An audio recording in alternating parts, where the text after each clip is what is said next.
nawapelekea chakula na bado nimewapatia option ya kuna center, mtu anayetaka kwenda shule tunaweza mpeleka. Okay. Sasa hii si sema is the case to watumie drugs that ndio the case wasikuwe na stress, hapana. Okay. Sasa hii ule mwenye ako kwa street saa zingine wengine ni kupenda kwao. Na ukifuatilia bado kesi za watoto wa street, percentage kubwa wako na parents. Yeah, sure. 70% their parents. Yeah. Sasa mimi naona what we need to do as a community. Kama mzazi ukiwa pale nyumbani, nyinyi ndio mnatupatia kazi ngumu bwana. Wazazi, walimu, nyinyi ndio mnatupatia hard time. We are giving you hard time. Why is this? Welcome back to my YouTube channel. Thank you for subscribing, liking and commenting on the comment section. Kindly let's continue engaging on the comment section so that we can know how we are moving on. Today I'm going to talk about life in the street. Many a times we see children living in the street, or we call them the street families, but we rarely take time to understand how this child found him or herself in the street, but we always look at them from the lens of judgment. It's always good to listen to a child if he or she comes to beg for a coin and get to understand how he or she found himself in the street. Today we have a guest who is going to tell us about his life story, how he found himself in the street, and how he managed to get out of the street and living an impactful life. I'll allow him to introduce himself and then we can proceed. Karibu. Yeah, my name is Peter Mweke. Nafanya kazi na shirika inaitwa The Street Changer. I'm the chairman. It's a community-based organization. Yeah. Mweke, tell us a little bit about your life story. It's a bit interesting how you found yourself in the street. Tell us about that. Yeah, kwa street sisi nimelelewa kwa kijiji moja inaitwa Kitu Village kwa Majengo, Kumwani. Na hiyo place nililelewa kuna issues mingi kwa hao wase walinilea, hawakuwa members wa familia yangu. Ni watu tu kutoka familia zingine tu ndio walinilea. Okay. Sasa after hapo nilikuwa napata more challenges sababu hawakuwa part of my family. Sasa ndio nikaamua kujoin kwa street kwa huko sikuwa napata hizi basic need. Okay. Yeah. Sasa venye niliingia kwa street nilikuwa naishi ECD, street ya ECD, town, Mudhurwa. Nikuzunguka, unajua vijana wa street huzunguka sana. Yeah. Yeah. Sasa hapo ndio life ilinipata kwa street. Okay. Yeah. How old were you when you found yourself in the street? I was cause unajua the problem is age yangu tumekuja kujua juzi. Okay. Exactly my age. Yeah, sasa hiyo time nilikuwa kwa street nadhani nilikuwa I think kitu 6 years 7 years. Okay. Yeah, nikiwa kwa street life ikakuwa hard. Ngaanza kuwa mwizi. After hapo ngapelekwa proof school. Proof school venye nilienda ngamwa ku reform. Ngakaa huko 3 years lakini kwa nimefungwa miaka 5. Venye nilikaa 3 years nikarudi back to the community na nikaamua kufanya vitu different. Okay. Si venye nilikuwa nafanya. Okay. Yeah. You mentioned that the ones that you used to live with were not your family. Yeah. Did you come to find your family? Not yet. Until now bado sijaipata familia yangu. Exactly nani familia yangu sijaipata, lakini naishi tu. Wale mandugu zangu wenye nilikuwa nao kwa street nini, hao ndio mandugu zangu sasa siku hizi venye ninachukulia. Mtu wote tunasaidiana in life. Hao ndio ndugu yangu. Yeah, sure. Yeah. Okay. Highlight for us the challenges that the children face in the street, because many people don't understand. In fact, if you find someone, a kid borrowing, na bwana wewe unafanya nini hapa? Enda shule. What are some of the challenges that children face on the streets? Wanapata abuse. Yeah. Kuna abuse sana sana kwa wasichana, hata vijana na kwa abuse. Na saa zingine wanalala njaa. Saa zingine inawakosa kufika point wanakuwa wezi.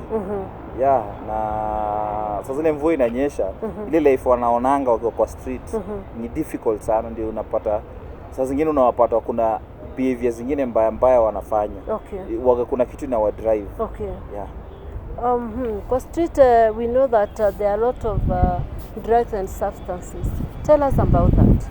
Yeah, drugs ziko kama glue, Yeah. Msanii, kuna drugs mingi, bangi, kuna zile drugs wanatumia sana sana. Hata bangi vile si sana, because bangi is expensive kwa mtu wa street. Okay. Because ukiangalia bangi sasa ni kitu 50 bob, ni 50 bob 100 kwenda juu. Sasa unapata wale watoto wa street waweze afford, kama hawezi afford pesa ya kukula, ni ngumu sana ya kununua drug kama bangi. Okay. Sasa wote wanafanyanga wanatumia glue. Glue ni cheap sana. Ukiwa na 10 shillings uko na glue. Okay. Ama Msanii. Ukiwa na 10 shillings uko nayo. Sasa most of time ukisikiza ama ndugu zangu ama mimi nikiwa kwa street nilikuwa nazitumia hizi drugs. Reason nilikuwa natumia ni stress. Nikiwa na njaa hata nikitumia drugs si feel. Okay. Yeah. So basically what you're saying is that the children used whatever glue to suppress the hunger pangs. Yeah. And stress. Sometimes hata kukula sahi kama sahi unaona hao watu wako kwa street sahi, unajua enzi yetu labda ndio hiyo ndio ilikuwa situation. Yeah. But now the situation is very different. Yeah. Cause kuna people like me, we are very many in this country. Okay. Wale watu tumekuwa kwa street na tukareform.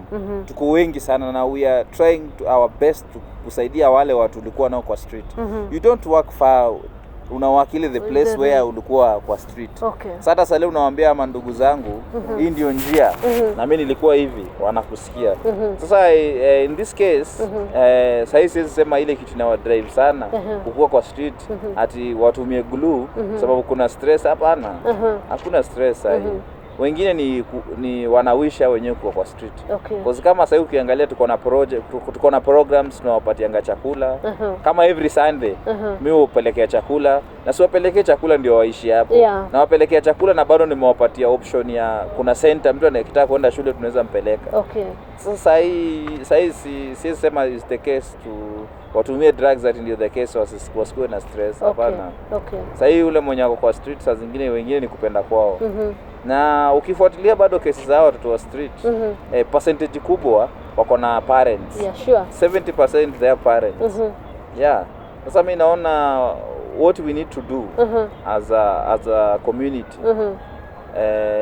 Kama mzazi ukiwa pale nyumbani, nyinyi ndio mnatupatia kazi ngumu. Wazazi, walimu, nyinyi ndio mnatupatia hard time. We are giving you hard time. Why is this?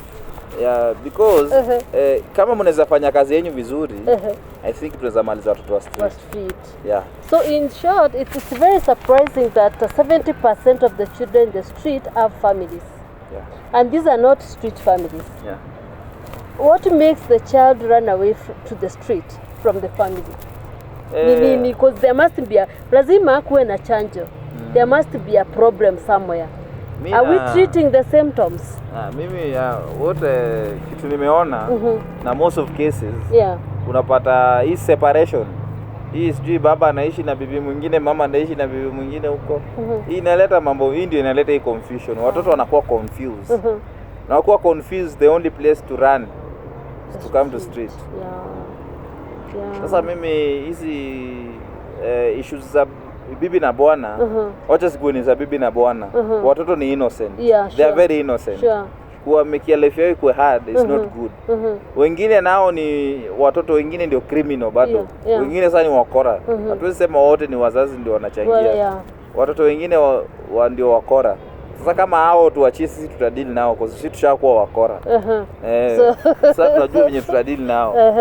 Sasa lakini mimi naona sasa leo tunadili na watoto kwa ground, tunapata percentage ya kupata mtu mwenye ana wazazi kama mimi. Ni few, yani kwa 100 utapata watatu ndio mtu ajui familia yake totally.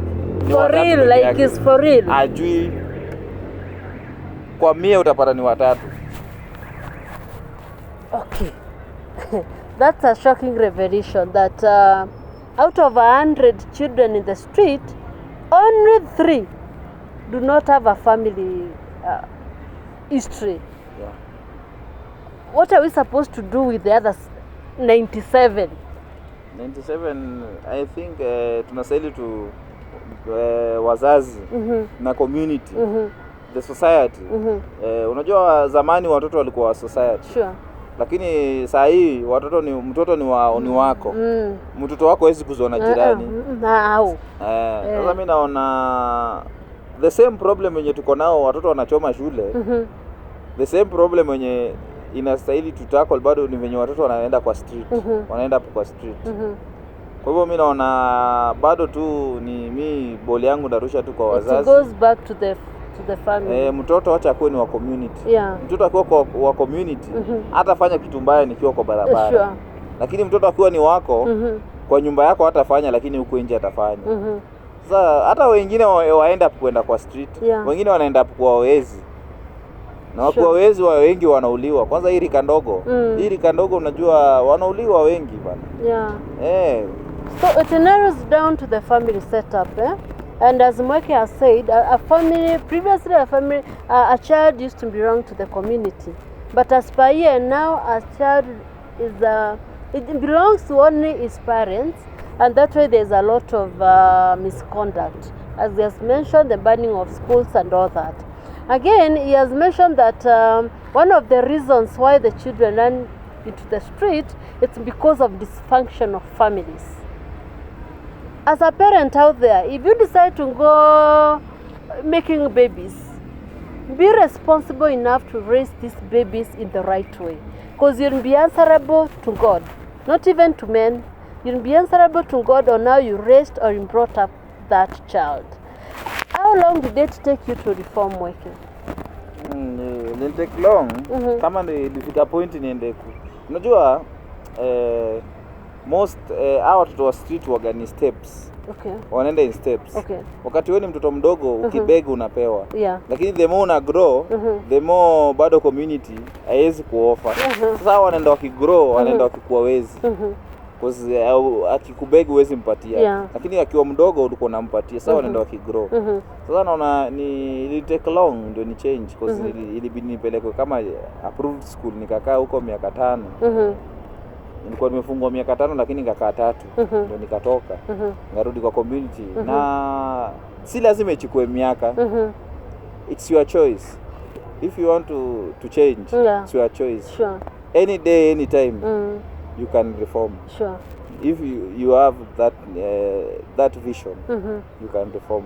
Because unaona kuacha pombe, kama mimi sikunywi pombe, situmii any drugs, na sijakatazwa na daktari. Ni mimi tu yani choice. The choices in life. Actually, they say that you have to make choices in life, and even refusing to make a choice, it's also another choice. So a person can decide not to change and live just the way he or she wants.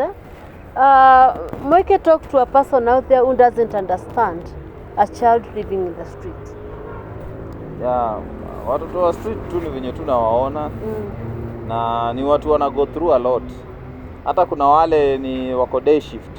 Ni mtoto wa street lakini ni day shift. Anakosa chakula kwao, anatoka anaenda kubegi nini alafu anarudi kulala. Bado tunamchukulia kama wa street. Street si lazima uone mtu amelala kwa barabara ndio kwa street. Kwa sababu kuna watu wanalala kwa barabara na ni wazimu. Ama wazimu ni wa street.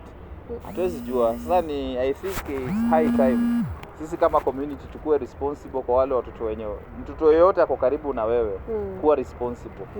I think hii kesi zetu zitakuwa few zenye tuna handle huku kwa base. Sisi tunadili huko kwa base. Lakini nyinyi mkifanya huko kwa community, kesi zetu zitakuwa rahisi sana. So there is a hope for change. Is there a time that we'll get that we'll never miss the street families? Hiyo time itawaifika. I believe tunaweza kuwa na zero street families. I think hata kama ni hii bado tunaweka kwa vision 2030. Ni possible. Hii vision 2030 bado ni possible. Ni venye sisi kama society, government, sisi wote lazima tufanye kazi pamoja. Mtu mmoja akifanya kazi kivyake, bado hiyo kazi itakuwa itafaulu. Sasa bado government inastahili kuweka more effort. Issue ya street families. Na waweke state of emergency. Unastahili waweke state of emergency. Watoto wa street wamekuwa wengi. Na wanazaana wengine sasa kwa street. Sure, and that is the greatest fear, because Mweke, kama if they are still giving birth in the street, will the vision 2030 come to pass? That's the question. There's a possibility that the vicious cycle continues. Yeah. The ones that are living in the street, since you've been there, tell the masses, how do you want them to treat them? You see, the good thing wenye unaweza fanya ni kusikiza huyo mtu, si kumpea chakula. Kumsikiza ndio unaweza jua solution ya kumsaidia. Sure. Lakini ukiona mtoto anakujaga kukuomba, unampatia tu chakula, anaenda atazidiki tu kukuomba. Lakini akikuja umuulize maswali 2-3, unaweza pata alternative rahisi, unaweza pata hata kesi yake ni rahisi sana na umsaidie na aende. Unaona hiyo ni plus. Kuna mmoja umetoa kwa street. Okay. Okay, thank you so much, Mweke, for taking your time to come and try to shed light more on the street children and the street families. And kindly, my viewers, continue subscribing, let's engage on the comment section so that we can continue learning from these sessions. Switch on the notification bar so that you can learn when we are posting such videos. From me and Mweke, we say bye. Bye.